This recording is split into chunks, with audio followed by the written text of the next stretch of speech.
Hi hello నమస్తే అందరూ ఎలా ఉన్నారు? Welcome back to Sai things YouTube channel. November 25వ తారీఖున కేంద్ర క్యాబినెట్ భేటీ అయితే ముగిసింది.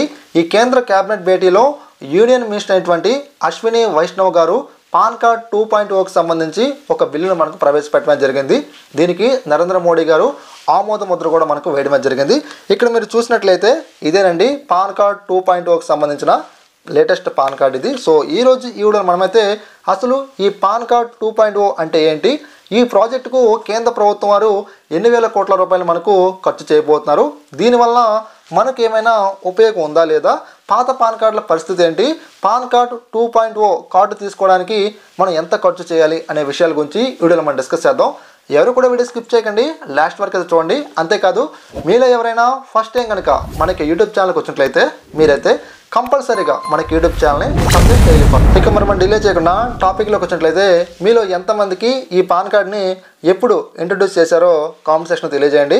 మనకు 1972లో ఇన్కమ్ ట్యాక్స్ డిపార్ట్మెంట్ వారు మనకు దీని అయితే ఇంట్రడ్యూస్ అయితే చేయడం జరిగింది.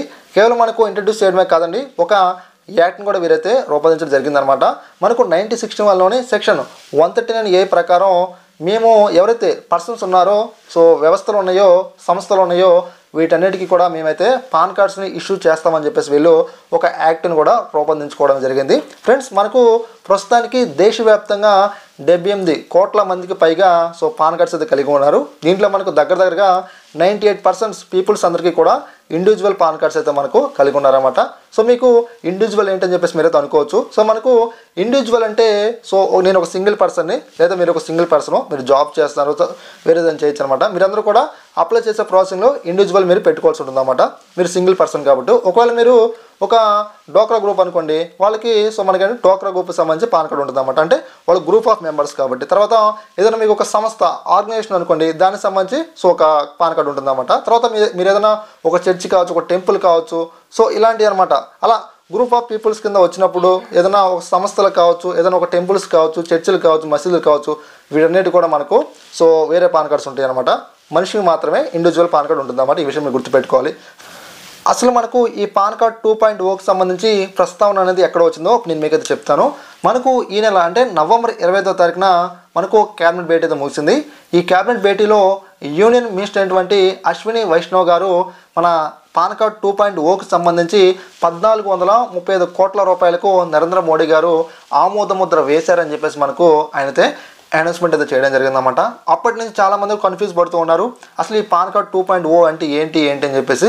మనకు నవంబర్ 25వ తారీఖున ఇన్కమ్ ట్యాక్స్ డిపార్ట్మెంట్ వారు, అంటే వాళ్ళే కదా మనకు పాన్ కార్డు ఇష్యూ చేసేది, సో వాళ్ళు ఒక క్లారిఫికేషన్తో సో కొంతమంది ప్రశ్నలకు జవాబులు వాళ్ళైతే మనకు వివరించడం జరిగిందనమాట. ఇప్పుడు మనం పాన్ కార్డ్ 2.0 అంటే ఏంటో నేను మీకు అయితే చెప్తాను. ఫ్రెండ్స్, ఇక్కడ మీరు చూస్తున్నారు కదా, ఇది మన ఓల్డ్ పాన్ కార్డ్ అండి. ఈ యొక్క ఓల్డ్ పాన్ కార్డ్లో ఎటువంటి క్యూఆర్ కోడ్ మనకైతే ఇష్యూ అయితే చేయలేదు. సో ఇక్కడ మీరు చూసినట్లయితే ఇది మన లేటెస్ట్ పాన్ కార్డ్ అన్నమాట 2.0. ఈ పాన్ కార్డ్ మీద మనకు ఒక క్యూఆర్ అయితే మనకు వీళ్ళైతే ఇవ్వడం జరిగింది. ఈ క్యూఆర్నే మనకు 2.0 అనడం జరిగింది అనమాట.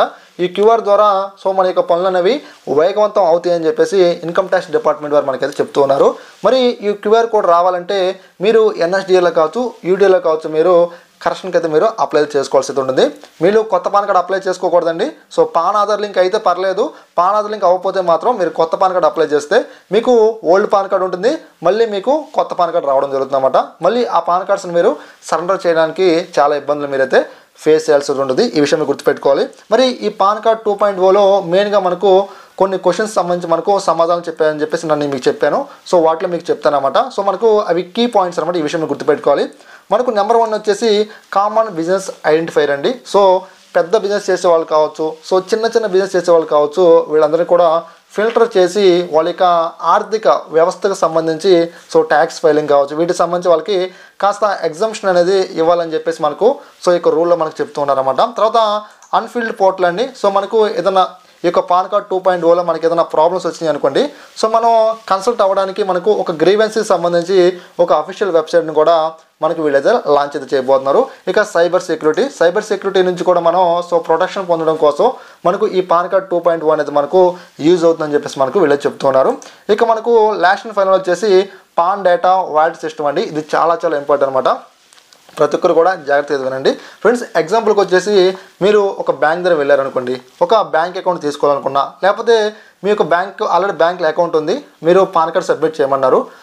అలాంటి సిచ్యువేషన్లో మీరు పాన్ కార్డ్ సబ్మిట్ చేసిన తర్వాత ఆ డేటా అనేది ఆ యొక్క బ్యాంక్ సంస్థ వారు వేరే వారికి ఇవ్వకుండానే మీరు జాగ్రత్త పడవచ్చు అనే ఉద్దేశంతో ఈ పాన్ కార్డ్ 2.0 అనే పేరుతో పాన్ కార్డ్ మీద మనకు క్యూఆర్ అయితే ఇవ్వడం జరిగిందన్నమాట. మనకు పేపర్లెస్ ద్వారా సో అన్ని సర్వీసులు కూడా చేయాలి అనే ఉద్దేశంతో దీన్ని మోటోగా మనకి పెట్టుకోవడం జరిగింది.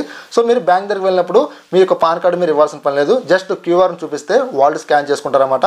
ఎటువంటి జిరాక్స్లు మీరు ఇవ్వాల్సిన పని లేదు, ఈ విషయం గుర్తుపెట్టుకోవాలి. తర్వాత మనకు హెల్త్ ఇన్సూరెన్స్ లేదా టర్మ్ ఇన్సూరెన్స్ లేదా ఎల్ఐసి రిలేటెడ్ సంబంధించి ఏదన్నా మీరు ప్రీమియమ్స్ పే చేస్తున్నారు అనుకోండి, అక్కడ మనం పాన్ కార్డ్ జిరాక్స్లు ఆధార్ కార్డులు అవన్నీ ఇస్తూ ఉంటాం. ఇక్కడ నుంచి మీరు వాళ్ళకి పాన్ కార్డ్ జిరాక్స్లు మీరైతే ఇవ్వాల్సిన పని లేదనమాట. మనకు ఏది క్యూఆర్ ఉందో క్యూఆర్ కోడ్ ద్వారా సో మనమైతే ఈ యొక్క ఎల్ఐసి ప్రీమియమ్స్ వీటికి మనమైతే పే చేయొచ్చు. సో అన్నీ కూడా క్యూఆర్ ద్వారా మనకు నడిచిపోతూ ఉంటుంది అన్నమాట.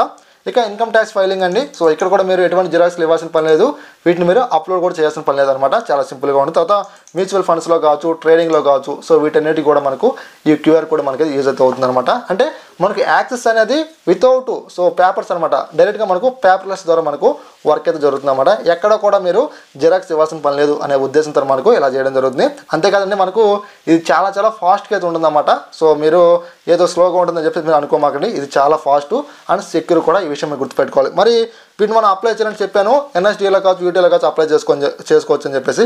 సో మీరు ఎవరికన్నా సో మీ యొక్క పాన్ కార్డులో క్యూఆర్ కోడ్ కనుక లేకపోతే మాత్రం సో మీరు వెంటనే మీరైతే అప్డేట్ చేసుకోండి. సో మీరు సెల్ఫ్గా చేసుకున్నా పర్లేదు, లేకపోతే మీరు మమ్మల్ని కన్సల్ట్ అవ్వచ్చు. ఇక్కడ మీకు మొబైల్ నెంబర్ ఇస్తాను. సో మేము మీకు ఈ యొక్క క్యూఆర్ కోడ్ మేమైతే అప్డేట్ చేసి ఇవ్వడం జరుగుతుందన్నమాట. అప్పుడు మాత్రం మీరు ఫ్యూచర్లో ఎటువంటి ట్రాన్సాక్షన్ చేయాలన్నా సరే మీరు సెక్యూర్గా మీరే చేయొచ్చు అనమాట. ఫ్రెండ్స్ ప్రస్తుతానికి మనకు వెసులుబాటు ఇచ్చారు. పాత పాన్ కార్డు ఎవరైతే ఉన్నారో సో వీళ్ళందరూ కూడా లేటెస్ట్ పాన్ కార్డులోకి మీరు ఇంకా అప్డేట్ అవ్వాల్సిన పని లేదు, కొత్తగా ఉన్న వాళ్ళ బట్టికి సో మీరు చేసుకోండి అని చెప్పేసి చెప్పారు. కానీ ఏదో ఒక రోజు వీళ్ళు ఏం చేస్తారంటే ఇన్కమ్ ట్యాక్స్ డిపార్ట్మెంట్ వారు పాత పాన్ కార్డులను రద్దు చేస్తున్నాం, 2.0 కార్డులు మాత్రమే ఉంచుతామని చెప్తారు. పాత పాన్ కార్డు వాళ్ళందరూ కూడా సో కొత్త పాన్ కార్డులోకి అంటే 2.0లోకి మీరు అప్డేట్ అవ్వాలని చెప్తారు. అప్పుడు సో మనం పరిగెడుతూ ఉంటాం. పరిగెత్తిన తర్వాత కొన్ని రోజుల తర్వాత మనకు పాన్ ఆధార్ లింక్కి సంబంధించి పెనాల్టీ ఎలా పెట్టారో సో ఇలాగ మనకు ఓల్డ్ పాన్ కార్డు నుంచి 2.0కి అప్డేట్ అవ్వడానికి మనకు పెనాల్టీ పెడుతూ ఉంటారు అనమాట. అందుకని చెప్పేసి మనకు ప్రస్తుతానికి ఫ్రీ ఆఫ్ కాస్ట్తోనే మీరు సో అప్డేషన్ చేసుకోవచ్చు అనమాట. ఇన్కమ్ ట్యాక్స్ డిపార్ట్మెంట్ వారు ఏం చెప్తారంటే మీరు ఫ్రీగా చేసుకోవచ్చు అని చెప్పేసి చెప్తున్నారు, కానీ ఇంకా మార్గదర్శకం మనకు విడుదల చేయలేదు.